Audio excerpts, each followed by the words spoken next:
Okay, Razor, why does everybody hate Rasmus Dahlin? You're covering that series. Like what? Like this guy, the amount of people that I have watched grab him in a headlock, go after him, cross-check him. Like, what does he do to inspire hate like this? Oh, man. I mean, I saw the Sabres. I've been treated with the Commie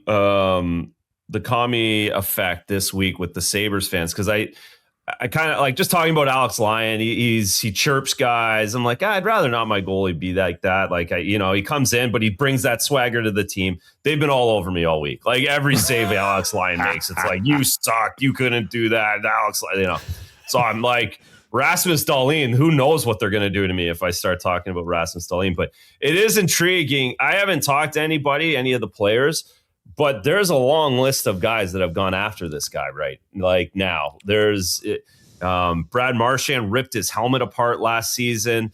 I forget the guy who was they got into it earlier this year. For whatever reason, he seems like a nice, normal, just put his head down captain Swedish guy. But for whatever reason, he gets under people's skin. And he was chirping Zadorov pretty good at the end of game 4. And there was no question the game was 7-0 at that point. So Zadorov took a liberty of a cross check that Dahlin was happy to take. It was really intriguing to me how much he likes to get under people's skin as a big Swedish defenseman.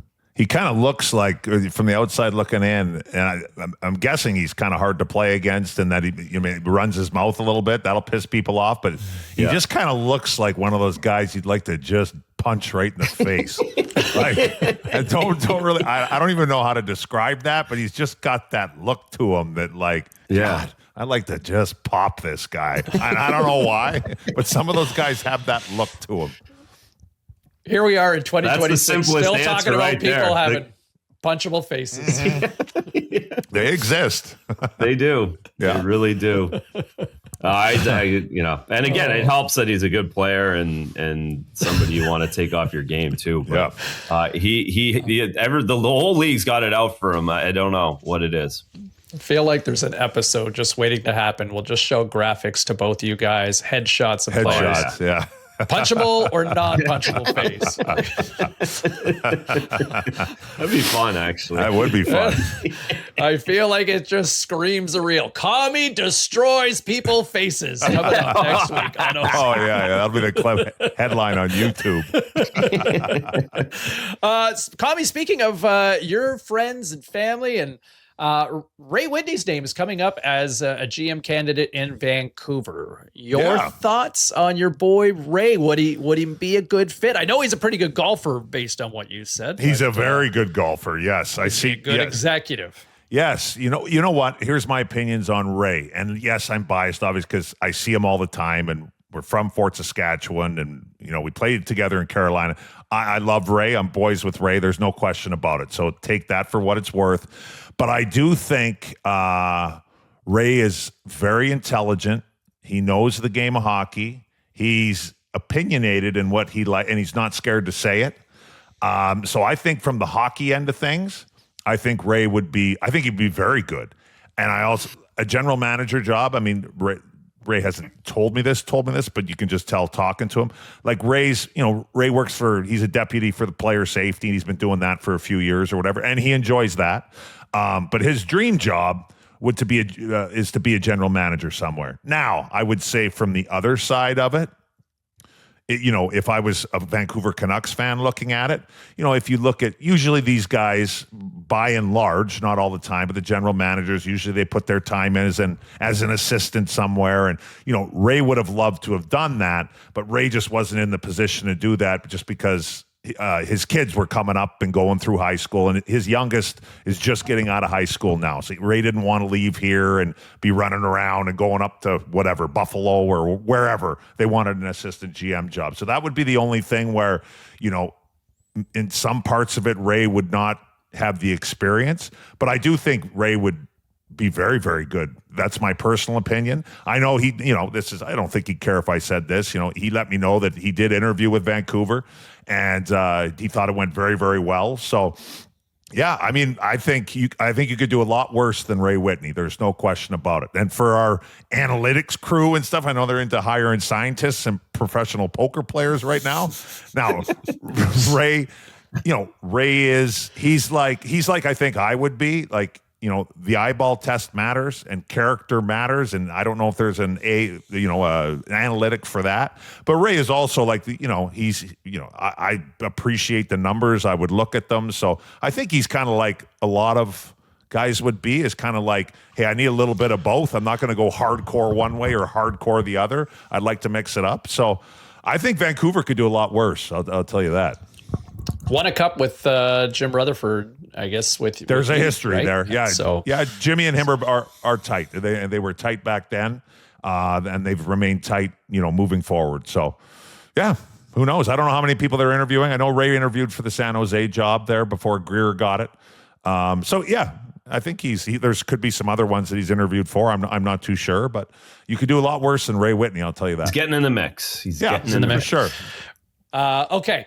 Anze Kopitar's career ends after 20 years. How about this, guys? 2 Stanley Cups, 2 Selkies, 3-time Lady Byng winner, Mark Messier Leadership Award. It's wild. You look at that class of 2005, over 10 players with 1,000 games. That's including Sid, obviously, the first overall pick, Kopitar, Chris Letang still playing, Jack Johnson, TJ Oshie, Mark-Edward Vlasic. You got another 5 players, including Ryan Reeves, who have over 900 games. Carey Price, part of that mix. Who had the second best career from the 05 class? Is it Kopitar? I mean, I think it might be. That's incredible. I mean, 20 years in LA, that guy has had an incredible career, won basically everything. I'd be tough to put any of those other names in front of him. I mean, that 05 class is amazing. A little better than the 1999 one, I'll tell you that right now. But amazing career. I actually watched the end of that game, and obviously, it's not ideal getting swept out of the playoffs, but whatever. I mean, made the playoffs. They weren't going to beat Colorado. It was kind of a nice touch there I saw the last 3-4 minutes where they were basically just put him back on the ice, and so the fans can cheer, and he can kind of get a little send-off. So, yeah, never met the guy. Heard he's a good dude. Yeah, I mean, hell of a career to stick, 20 years, LA, win everything. No mistakes. He stayed out of the media. Hockey players are usually pretty good about that, but all in all, seems like a pretty upstanding citizen. So, yeah, I can't put any of those names you just told me in front of him, that's for sure. And some of those other guys had really good careers, too. Yeah, the only one that you got me right at the last second when you say Carey Price, that would be the only one with whose career would you rather have, with right? An MVP and the whole, he didn't win any cups. And you're a god in Montreal, Razor. Like, go back to Montreal and you're all like, he's going to be walking out with that torch one day, right? When people talk, Dryden, Waugh, Price, like that, you're kind of like one of those. If he didn't win a cup, if you had to win a cup, definitely Price. In lieu of that, it's Kopitar's there because of what they did in the early 2010s. He was the Sasha Barkov before the Sasha Barkov, right? He was the Patrice Bergeron after or during the Patrice Bergeron West. Yeah. And we know watching these games, you need your centerman to play like that to win a Stanley Cup. You need that guy. So it was an incredible career. He had the send-off of all NHL player send-offs. I mean, no one's done this whole season tour and had it kind of all line up really well for him. Yeah, you get swept, but you get to finish on home ice, so that there's something to be said for that. And I think what you said too, Commie, to be able to go 20 years in LA too, right? Like he never did the celebrity stuff, never was in the tabloids, just steady Eddie hockey guy. So pretty cool career. Of course, a career anyone would want. There's no question about that. And we'll see what's up next for him. Isn't he Slovenian? Best Slovenian. Yeah, that's an easy one. Guys, I covered the World Hockey Championship in 2005, the year that y'all lost paychecks for a year. Yeah, that was awesome. And Slovenia was in there, and he was a 17-year-old, the only player wearing the birdcage in that tournament. Oh, okay. And I still remember how, he was still head and shoulders better than, and it was like he was playing on a senior men's league team, right? And then here's this kid who's just Like, he was noticeable out there at 17 in the World Hockey Championship. What a career that he's had. No Just question. fantastic. No question. Yeah. So, throw your thoughts in the comments below. If you're watching along on YouTube, which career would you rather have? Just based on what even Razor suggested as well. Would you rather have the Carey Price legacy or the Kopitar? By the way, Kopitar never had a 100-point season, 1,300 career points, never had a 100-point season, and never scored more than 35 goals, and did it just the one time in his career. So just consistent all the way Yeah. through. Never had 100, huh?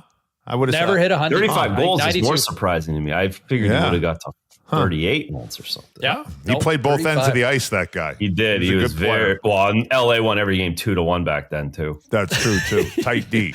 Yeah. Just what Hollywood loves, right? Exactly. A low scoring Needs a affair. razzle dazzle in LA here sooner than later.